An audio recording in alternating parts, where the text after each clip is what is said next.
Hello again, Mark Valentini with PHCC Legislative Affairs. I just want to talk about some key provisions of the CARES Act, which is Phase 3, or the third piece of legislation that Congress passed in response to the COVID-19 pandemic. The bill was passed on Friday and signed by the President, and the small business loan provisions go into effect tomorrow, April 3rd. And if you are an independent contractor or a sole proprietor, these provisions will be effective April 10th. So let me go over some of the provisions. There are 5 key provisions I think that we should be aware of. 3 of them have to do with your business, and then the other 2 have to do with your employees. So number 1, the Paycheck Protection Program.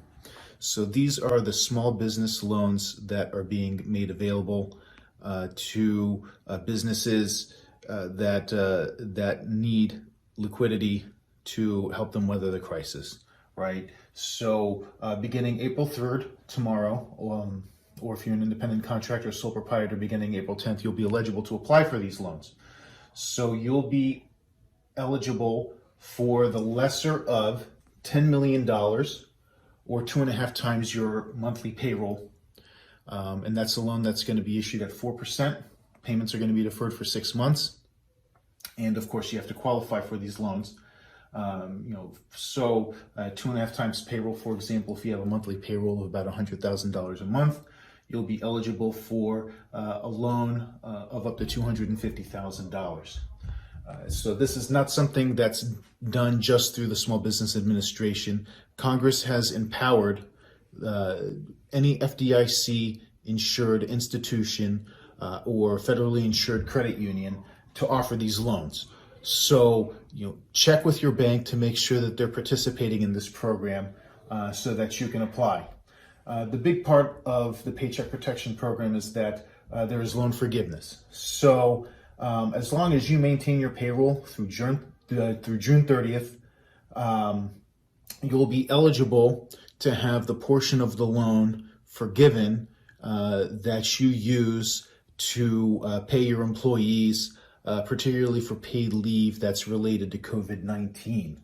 The loan forgiveness will also apply towards any lease or mortgage expenses that you have on your business dwelling as well. So this applies for small businesses with employees of 500 or less people, any 501c3 nonprofits, independent contractors, and sole proprietors will be able to apply for these loans beginning April 10th.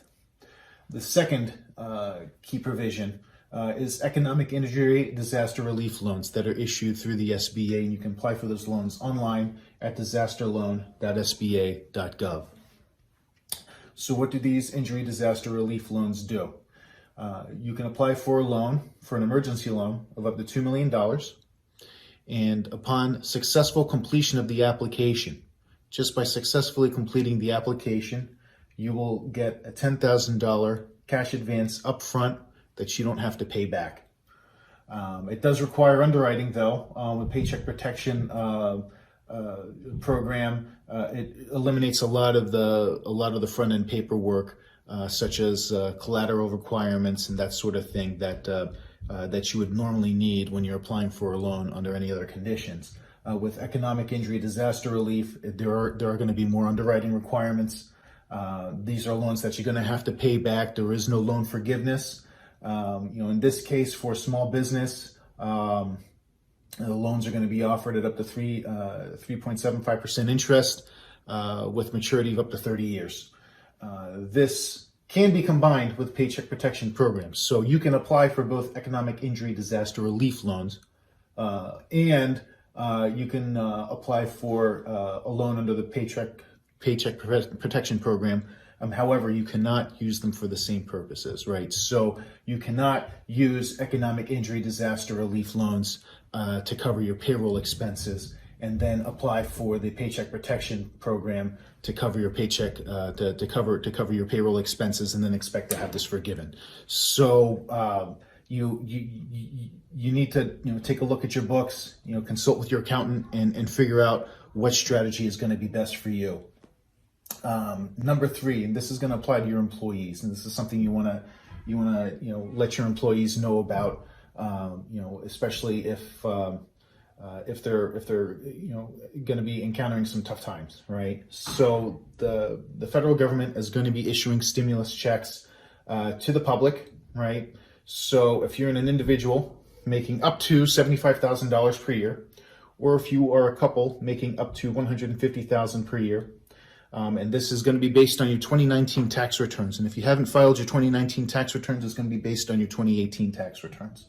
All right, individuals are going to be eligible for up to $1,200, and then couples will get $2,400.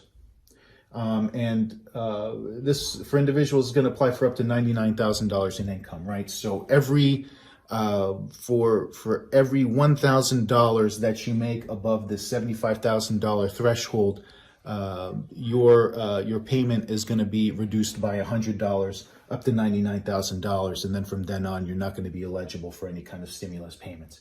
Get an additional $500 per child.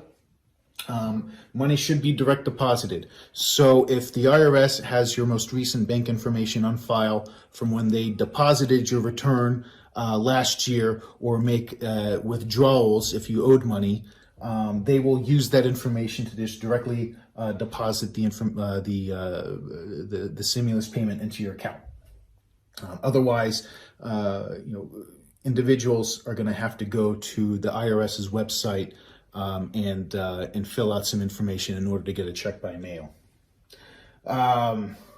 Also, early withdrawal penalties have been waived for 401ks for people under 59 years old. So if you're under 59, you haven't retired yet, and you don't have a lot of money, and you need money right away, and you have no other choice but to make a withdrawal from your 401k, there will be no early withdrawal penalties during the COVID-19 pandemic.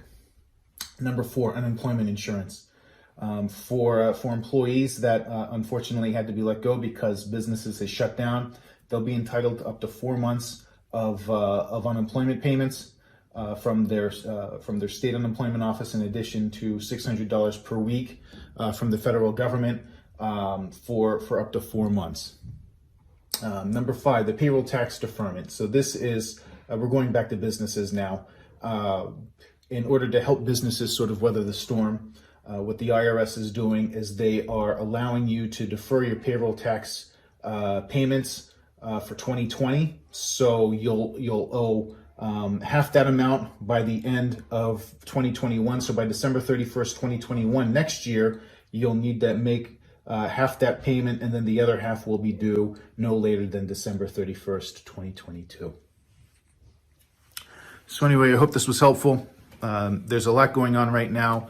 And I know that Congress now is starting to think about a phase 4, and I'll go into that in our next video.